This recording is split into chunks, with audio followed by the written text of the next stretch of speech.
I remember I had a debate with an Israeli spokesperson who said, "You're wrong about Israel. Come visit Israel and we'll show you the truth." And so I said, okay, I'll see the truth for myself. I went in 2016 and wow, it was a transformative, life-changing trip. Everything that I thought I knew was actually much worse than I had even thought. I spent 4 weeks traveling all across the West Bank, small villages, refugee camps. I stayed in the Balata refugee camp, Aida refugee camp.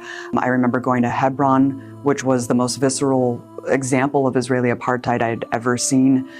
And then, of course, going into the borders of 48 was just the absolute dichotomous opposite. I mean, you know, spending several weeks with Palestinians, hearing their hearts poured open. I mean, the most beautiful, welcoming, gracious people I've ever met in my life.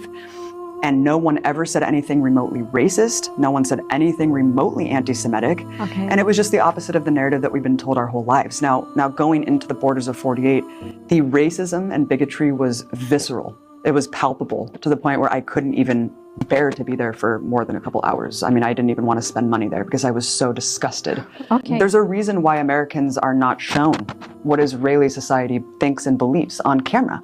Okay. We're only shown a very sanitized version of what Israeli society thinks and believes because they handpick spokespeople with American accents to speak to Americans. And, you know, I went around Jerusalem for a few hours and interviewed Israelis, and the results were quite shocking.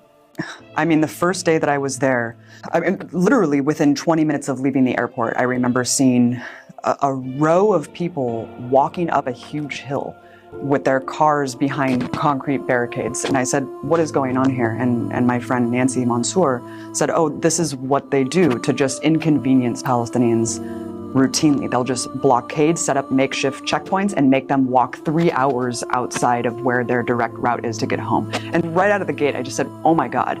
A couple minutes later, we saw an ambulance at a checkpoint where they were pulling out a person who was probably bleeding out. I mean, someone who needed immediate medical assistance, and they were checking the ambulance. I mean, we know what they do. We know that they deny Palestinians medical care. So that's what I saw within the first couple hours of being there. A couple hours later, we heard that a farmer was shot in the back for not turning around quickly enough when an Israeli soldier called his name. We went to the funeral the next day, and you know, we spent time with the family.